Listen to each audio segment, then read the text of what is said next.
ठीक है, एक बार फिर से बता दें आप लोग को कि ऑर्थोगोनैलिटी ऑफ साइन और कोसाइन फंक्शन में कुल मिला के चार तरह का इंटीग्रल का हम चर्चा करते हैं। इसमें हम प्रूफ भी कर सकते हैं, जिसमें पहला इंटीग्रल क्या है, पहला इंटीग्रल है कि sine n x into sine m x d x equal to 0 होगा for m not equal to n, pi होगा for m equal to n. वैसा ही कॉस एन एक्स और cos m x d x के लिए भी होता है। नेक्स्ट हो जाए कॉस एन एक्स और साइन डी एक्स, या ये लीजिए, या एक और इसका आता है आप साइन एन एक्स और कॉस एम एक्स भी ले सकते हैं। दोनों का रिजल्ट हमेशा क्या आएगा, 0 आएगा, बराबर लीजिए या नहीं लीजिए। ठीक है, दोनों कंडीशन में रिजल्ट क्या आता है, 0 आता है। मतलब आप इसको ऐसा लिख सकते हैं, दिस रिजल्ट इज ऑलवेज 0। दोनों साथ ही में लिख देते हैं, काम करते हैं, दोनों साथ में ही लिख देते हैं। देखो ये 0 से 2 पाई, तीन ही में बदल देते हैं, इसको साइन करते हैं, सॉरी इसको साइन लेते हैं, sine n x cos m x this always equal to 0, है ना। इसमें m इक्वल टू n और n का कोई मतलब नहीं। ठीक है, तो ये हमारा जो चार फॉर्मूला है ये ऑर्थोगोनैलिटी के लिए। ठीक है, ये for all values of m and n, ये किसके लिए है, मतलब यहाँ बगल में लिख देते हैं इस चीज को। क्या खोल रहा,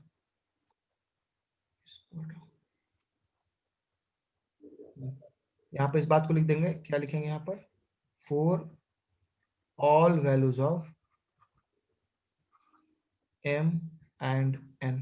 ठीक है, अब जैसे इसमें से हम लोग काम करते हैं, सारा तो प्रूफ नहीं करेंगे, एग्जाम में अगर आएगा ऑर्थोगोनैलिटी फॉर साइन कोसाइन, किसी एक को हम प्रूफ करके दिखा, जैसे मान लो इसको प्रूफ कर देंगे तो सिमिलरली इसको आप लोग का टारगेट रहेगा, आप लोग प्रूफ करके दिखाएंगे, हम एक प्रूफ करते हैं, किसी एक को लेते हैं, यही तीन चीज ऑर्थोगोनैलिटी के अंदर आता है, तो किसी एक का हम प्रूफ करके दिखाते हैं, प्रूफ करते हैं हम किसी एक को लेकर। ऐसे प्रूफ जनरली देखते हैं आप लोग का एग्जाम में, पता नहीं कोई पूछता है कि नहीं, लेकिन प्रूफ जान लीजिए, बहुत इंपॉर्टेंट है ना। किसी एक का प्रूफ देते हैं, प्रूफ नंबर 1 का ही हम प्रूफ दिखाते हैं आपको। यहाँ पर क्या है, यहाँ minus pi to pi sine m x sine n x d x, है ना। इसको सॉल्व करेंगे और इसका दो कंडीशन है, पर इसको आगे बढ़ाते हैं, फिर इस पर दो पार्ट करेंगे। चलो, तो हम एक काम करते हैं, इसको अभी हम क्या लिखना, थोड़ा सा एडजस्ट करके ऐसा लिख सकते हैं, 1/2 -2 sine sorry sine m x into sine n x d x, आराम से लिख सकते हैं ऐसा, इसमें कोई दिक्कत नहीं है ना। अच्छा आगे देखिए, नहीं नहीं, हाँ माइनस बाहर माइनस अंदर कर दिए, माइनस माइनस प्लस हो जाएगा, है ना, इससे कोई दिक्कत नहीं। अब देखिए यहाँ से फायदा हमको क्या हुआ, इसको हम अगला स्टेप पे देखिए क्या लिखने वाले हैं, -1/2 लिखते हैं। अच्छा, इंटीग्रेशन का रेंज -पाई टू पाई, अच्छा सॉरी, हम यहाँ प्रूफ किसके लिए किए हैं, देखिए ये क्या है, 0 to पाई है ना, 0 से पाई है। ठीक है, ये इक्वली वैलिड है किसके लिए, -पाई टू पाई के लिए वैलिड है ना। आप चाहे तो यहाँ लिख सकते हैं, इसको कहाँ लिख दें, लिख दें इतना, और यहीं करके लिख देते हैं, और -पाई टू पाई भी अगर रहेगा तब भी रिजल्ट वही आएगा। तो -पाई टू पाई के लिए प्रूफ कर दे, ज्यादा आसान पड़ता है, रिजल्ट दोनों से प्रूफ कर सकते हैं, sine m x d x भी यही आएगा, है ना, ये इक्वल टू यही आएगा। यहाँ भी -पाई टू पाई प्रूफ कर सकते हैं, कोई दिक्कत नहीं, आप इंटीग्रेशन कुछ भी ले सकते हैं। तो -पाई टू पाई हम प्रूफ करें, 0 to 2 पाई के लिए आप लोग ट्राई कर सकते हैं, वो भी सेम आएगा, ऐसे ही प्रूफ होगा। -पाई टू पाई के लिए हम फिलहाल ट्राई करके देखे थे, लेकिन 0 to पाई के लिए भी आएगा कंफर्म, बहुत जगह उसका प्रूफ है। तो ये चूंकि किया हुआ इसलिए तुरंत इसको हम बता दे रहे हैं, आप लोग उसको ट्राई करेंगे, नई बात फिर हम बताएंगे। तो अब देखिए हम क्या लिखने वाले हैं, चलिए मान लेते हैं यहाँ पर, चलो थोड़ा देख ले, मान लेते हैं कि एम एक्स बराबर ए मान लेते हैं और एन एक्स बराबर हम बी मान लेते हैं। ऐसे में यहाँ हम एक फॉर्मूला अप्लाई कर सकते हैं, हम एक फॉर्मूला पढ़े हैं कि कॉस ए प्लस बी, हाँ minus cos A minus B बराबर क्या होता है बोलिए तो, -2 साइन ए इंटू साइन बी, ये फॉर्मूला शायद पढ़े होंगे आप लोग, है ना। ये ट्रिग्नोमेट्री का सिंपल फॉर्मूला है। तो इसको देखते हुए इसको हम क्या लिख सकते हैं, इसको ऐसा लिख सकते हैं क्या, इसका इंटीग्रेशन करने देते हैं, minus pi two plus pi. अब ये जो पूरे पूरे है -2 साइन, यहाँ से कंपेयर करिए, -2 साइन ए साइन बी, तो ए के जगह एम एक्स, बी के जगह एन एक्स, उस हिसाब से इसको सिंपली क्या लिख सकते हैं, cos A plus B, cos A plus B minus cos A minus B, है ना। ठीक है, इसको फिलहाल डीएक्स, इस पूरे को नहीं चेंज कर रहे, बस इसको डीएक्स ही रहने दे रहे, वैसे ये भी चेंज कर जाएगा, है ना। आगे चूंकि डीएक्स को हम हटा देंगे, बस यहाँ दिखाने के लिए लिखे हैं, 1/2 माइनस पाई टू पाई रहने देते हैं। ठीक है, अभी क्या हो जाएगा, ये कॉस ए के जगह ए और बी को यहाँ से जोड़ दे रहे हैं, ए और बी को आपस में जोड़ दे रहे हैं, एक बार लिख के फॉर्मूला, तो कितना हो जाएगा, देखो तो m प्लस एन, अच्छा सॉरी सॉरी, यहाँ पर कुछ इस माइनस को पहले गैप करते हैं जी, रुको, बाहर वाला माइनस फिर दिक्कत करेगा। ये देखो, ये माइनस का तो एडजस्ट कर दिया हम अंदर की ओर, लेकिन इस माइनस को अंदर लेते आते हैं, जब अंदर ले आएंगे तो कितना हो जाएगा, देखो तो ये कॉस ए माइनस बी आगे आ जाएगा, ये माइनस प्लस हो जाएगा और ये माइनस हो जाएगा, minus cos A plus B, ये डीएक्स हो जाएगा। ठीक है, अब देखिए क्या हो जाएगा, ये -1/2 हम रहने दे रहे हैं, यहाँ पर माइनस पाई टू पाई भी हम रहने दे रहे हैं।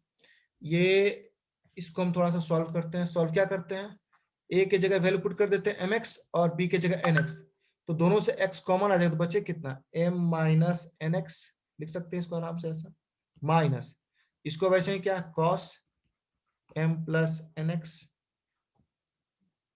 यहाँ dx कर देते हैं, यहाँ तक कोई दिक्कत नहीं है ना, ऐसे एकदम बढ़ते जाते हैं, तुरंत अब रिजल्ट आ जाएगा, थोड़ा सा रह गया, इसको बाई पार्ट कर सकते हैं, है ना। अच्छा, यहाँ पर दो कंडीशन लगाते हैं, पहले इसको बाई पार्ट कर देते हैं, ये माइनस साइन तो खत्म हो गया, ये माइनस साइन खत्म हो गया, माइनस बचा ही नहीं, जब इसको हम पलट दिए तो ये माइनस खत्म हो चुका है, ये माइनस सब बचा ही नहीं, माइनस तो ये पलट खत्म हो गया। अब इसको बाई पार्ट अलग कर देते हैं, minus pi to pi cos m minus n into x minus 1/2, फिर 1/2 को कॉमन रखने दे क्या, 1/2 को कॉमन ही रहने दो, 1/2 कॉमन रहने दो, चलो माइनस, ऐसा होता है थोड़ा, इस तरह का पेन में यही दिक्कत होता है, थोड़ा सा आगे पीछे हो जाता है, लेकिन समझने का फेर है, समझ लेना है।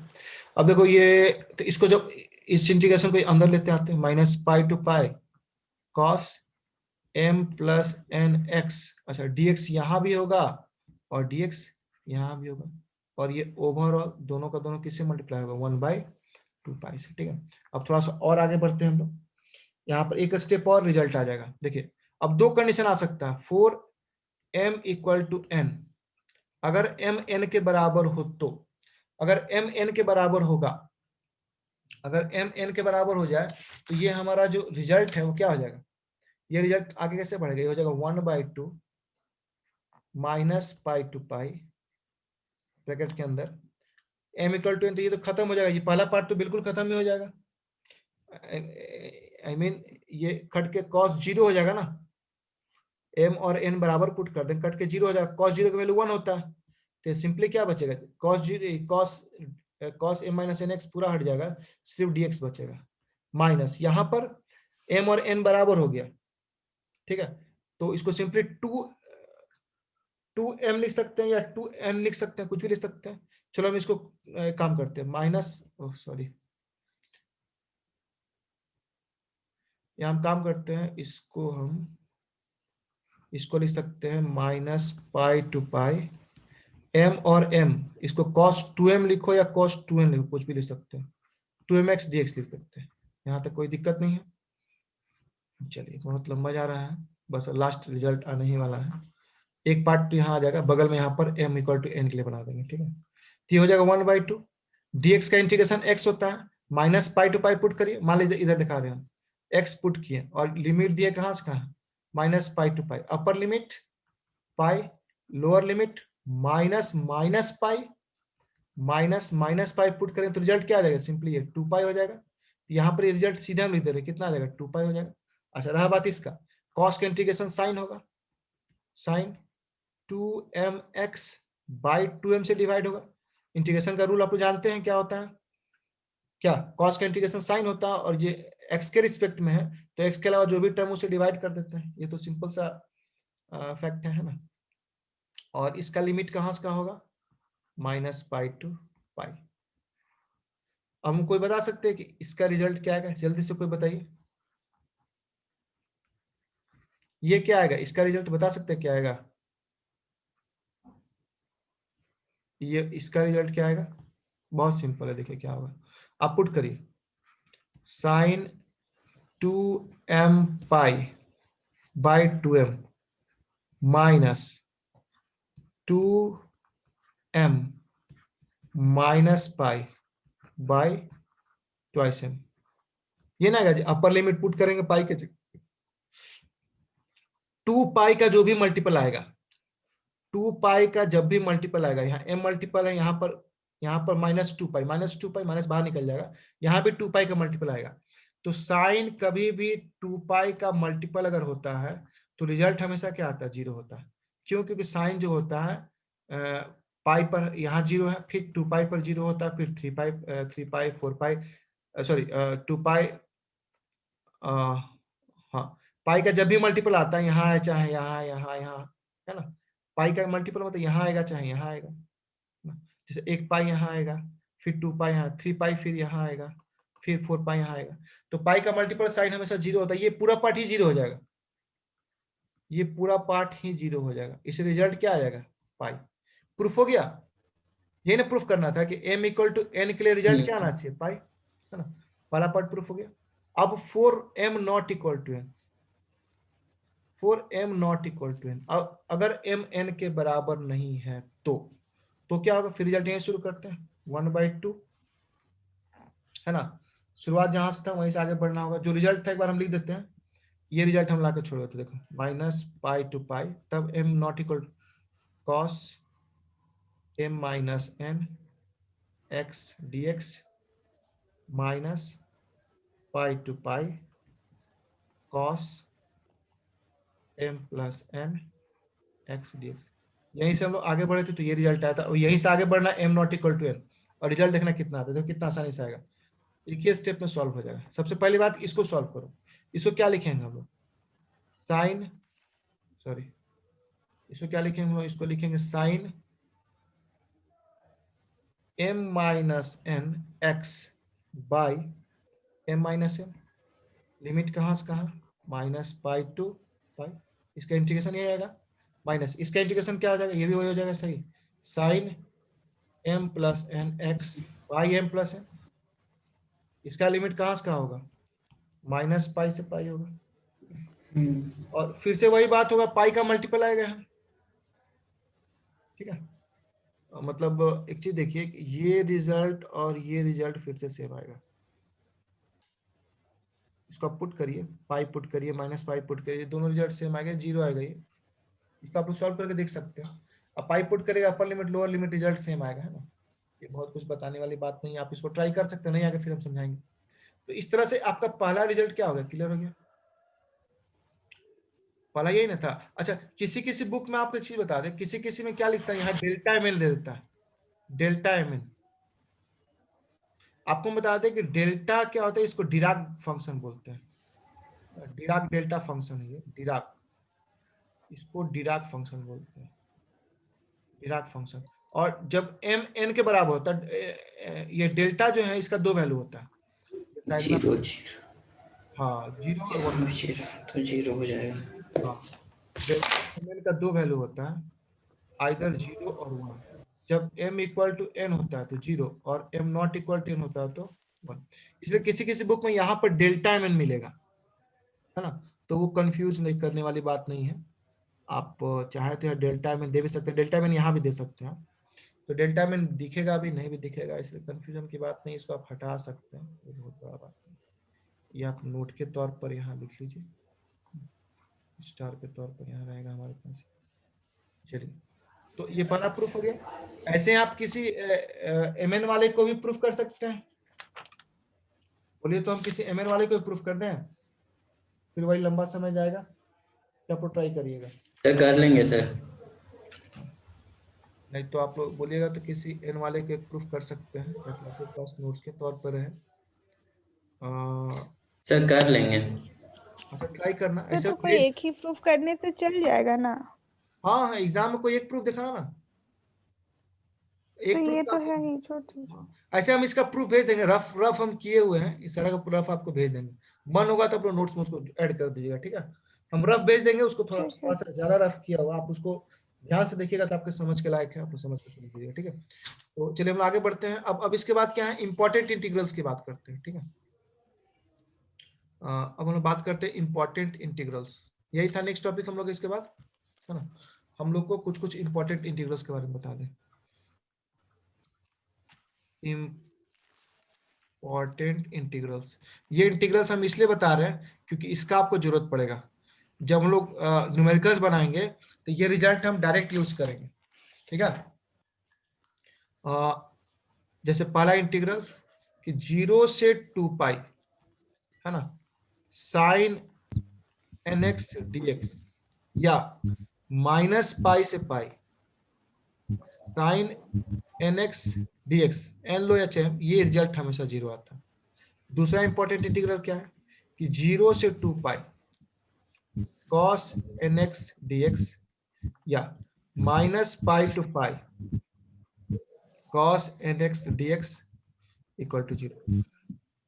आप लोग धनेश्वर चूंकि बोल रहा बना लेगा, तो आप लोग बना के इसको पोस्ट कर देना इसी में, ठीक है, ताकि जो लोग इंटरेस्टेड हो साइड में इसको नोट के तौर पर लिख सके। और जब किसी से नहीं होगा तो आप हमको मैसेज कर दीजिएगा सर कि इसका आप सॉल्यूशन हमको भेज दीजिए, है ना। ये इंटीग्रल हम डायरेक्ट यूज करेंगे, भेज देंगे आप लोग को। वैसे ही देखो 0 से 2 पाई, ये एग्जाम के लिए डायरेक्ट याद रखना है ना, साइन स्क्वायर nx, एन क्या है, इंटीग्रल वैल्यू है dx, ऐसा लिखो चाहे माइनस पाई से पाई साइन, इसका बहुत छोटा छोटा प्रूफ है इसका, आप लोग ट्राई करके देखिए, इसी बहाने ट्राई भी करिएगा। ये पाई आता है। एक और जान लो, फोर्थ नंबर कि 0 to 2 pi cos square nx dx equal to क्या आता है, minus pi to pi cos square nx dx equal to क्या आता है, ये भी क्या आता है, पाई आता है, ठीक है। अब देखिए, है ना, ये भी आता है। एक और इंपॉर्टेंट चीज, अब जरा एक और चीज आपको बताते हैं, इवन एंड ऑड फंक्शन, ये बहुत इंपॉर्टेंट है न्यूमेरिकल्स बनाने में, ये हमेशा काम आएगा। और आपके लिए ऐसे भी फिजिक्स में जहां पढ़िएगा, इवन और ऑड फंक्शन को अच्छे से समझ लीजिए, आज हो जाना चाहिए। अगर इवन होगा तो इवन ही करके छोड़ देंगे, ऑड होगा तो ऑड ही करके छोड़ देंगे, ठीक है। इसका बहुत अच्छा से हम सर इतना जो बताया इससे तो न्यूमेरिकल्स होगा। हाँ, इस पर न्यूमेरिकल्स बनेगा, न्यूमेरिकल्स हम शुरू करेंगे नेक्स्ट क्लास से न्यूमेरिकल्स। तो सेंड कर दीजिएगा ना, कुछ ट्राई करेंगे। अच्छा ट्राई कर सकते हो। ऐसे बुक्स हम घर में छोड़ के आए, बुक्स लाया नहीं है इसीलिए बोल रहे। अच्छा कोई बात नहीं, हम कुछ कुछ न्यूमेरिकल्स लिख के भेज देंगे, ठीक है। अब ठीक है। देखिए इवन फंक्शन, ये जानिए कुछ कुछ छोटा टॉपिक है। इवन फंक्शन ये न्यूमेरिकल बनाने में काम देगा। ये इवन फंक्शन एग्जाम में आपसे नहीं पूछेगा, even function important.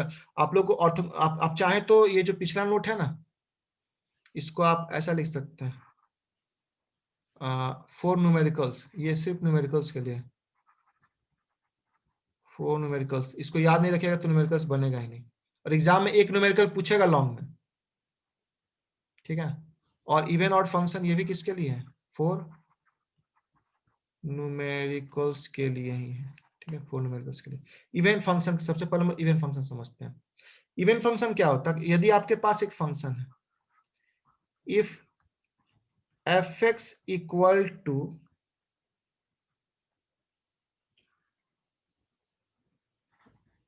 minus fx, if fx equal to minus x, then function is even। इसका क्या मतलब, जरा ऐसे समझते हैं, एग्जांपल से जरा समझते हैं। जैसे मान लो मेरे पास एक फंक्शन है fx जिसका वैल्यू है एक्स स्क्वायर, अगर हम लोग माइनस लगा दें, यहां माइनस लगा, इधर माइनस आ जाएगा, तो माइनस एक्स स्क्वायर, रिजल्ट क्या आ गया, वापस एक्स स्क्वायर। देयरफॉर हम कह सकते हैं कि एफ एक्स इक्वल टू क्या है, एफ ऑफ माइनस एक्स, है ना, ठीक है। That is f x equal to x square is कौन सा फंक्शन, इवन फंक्शन। तो ये तो इसके बारे में एग्जांपल। ग्राफिकली क्या इसका मतलब है? ग्राफिकली इवन फंक्शन कैसा होता है? ग्राफिकली इवन फंक्शन देखिए कुछ ऐसा होता है।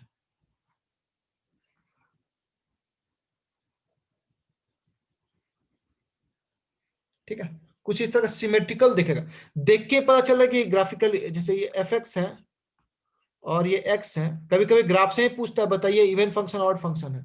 अब देख के लेके ये क्या होगा ना, एफ एक्स जो एक्सिस है ना, ये वाला f x axis, y axis f x है, उसके दोनों तरफ सिमेट्रिकल होगा। सिमेट्रिकल है कि नहीं? मिरर इमेज होता है। ठीक है, तो क्या होता है? सिमेट्रिकल फंक्शन होता है। इसका ग्राफ क्या होता है?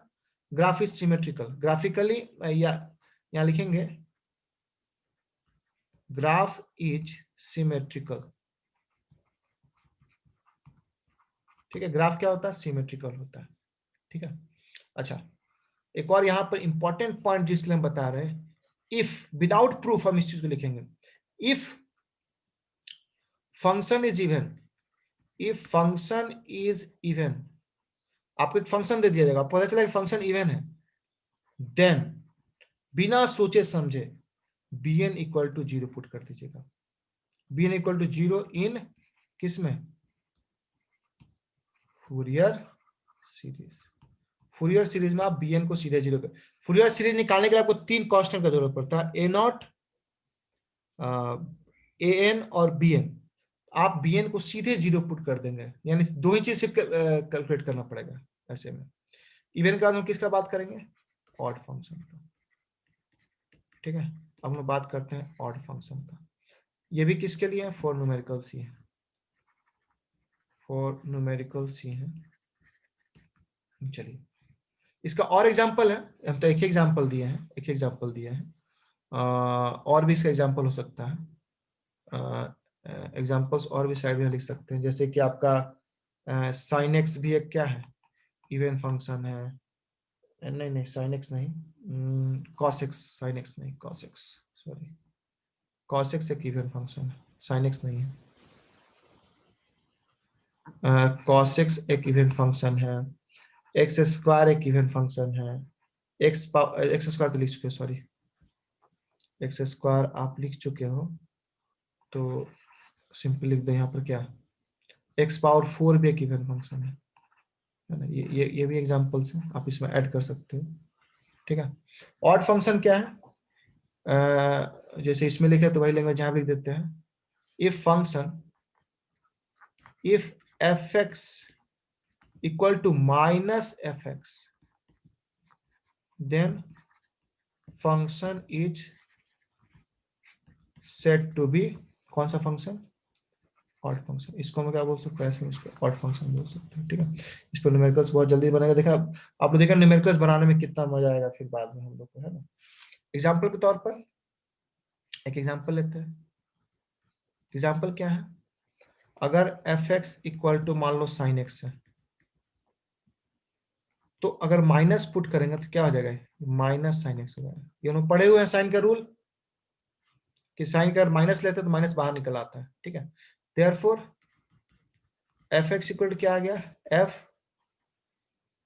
Minus f minus x, so f x is odd function.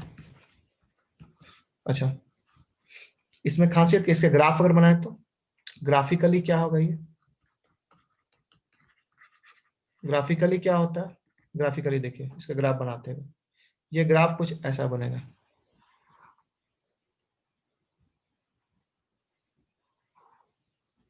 क्या ये सिमेट्रिकल है?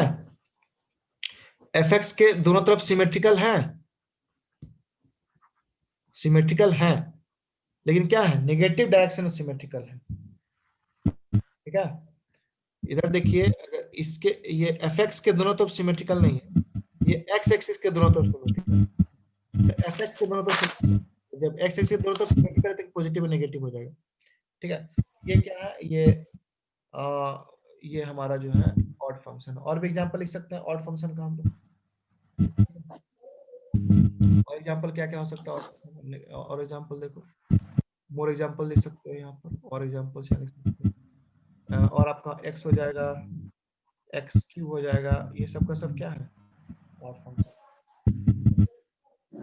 इंपॉर्टेंट पॉइंट यहाँ पर ये है कि for odd function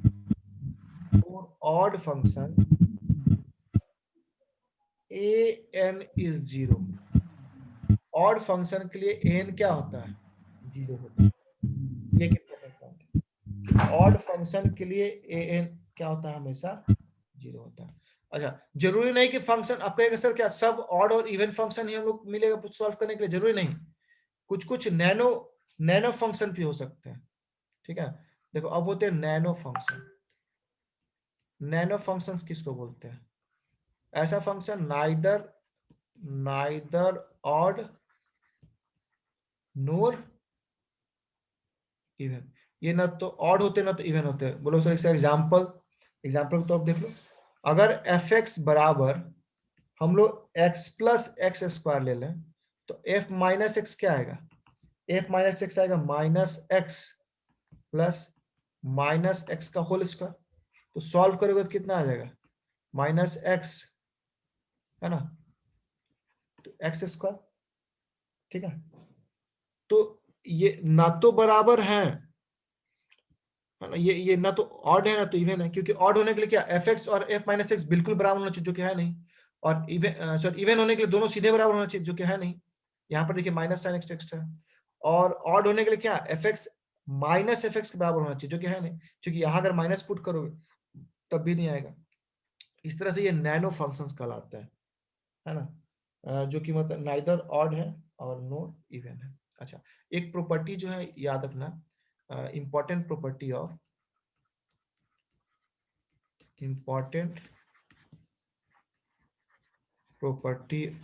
even function, even and odd function.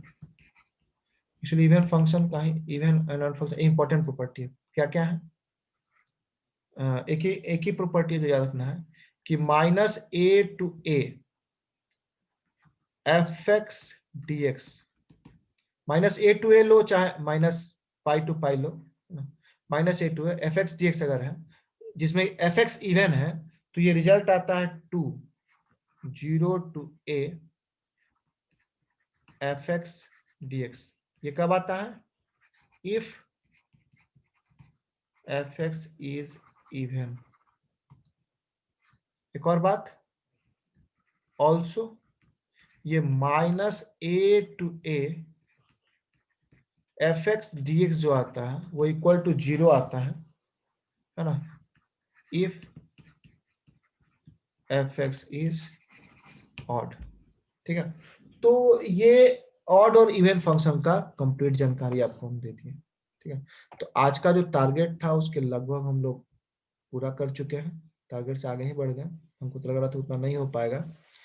ठीक है, तो आज जो हम लेके चले थे यहाँ तक देखो आ ही गए, हम लोग तीनों टॉपिक कर ही लिए।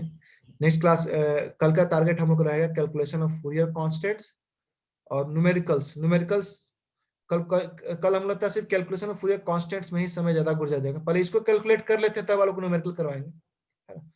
चलो इसका कॉन्स्टेंट्स का कुछ न्यूमेरिकल्स कर लिया जाए, इसको पहले डिराइव कर लिया जाए तब एक न्यूमेरिकल करा लेंगे, फिर न्यूमेरिकल्स आपको भेज देंगे। और इतना करने के बाद आपका पहला जो पार्ट है ना मैथमेटिकल खत्म हो जाएगा। मैथमेटिकल के बाद कंप्लीट लैंग्वेज है ना, और थर्मोडायनामिक्स कंप्लीट लैंग्वेज है, उसमें ज्यादा दिक्कत नहीं होगा। जो समय लग रहा है हम लोग को यहीं पर लग रहा है ना। चलिए।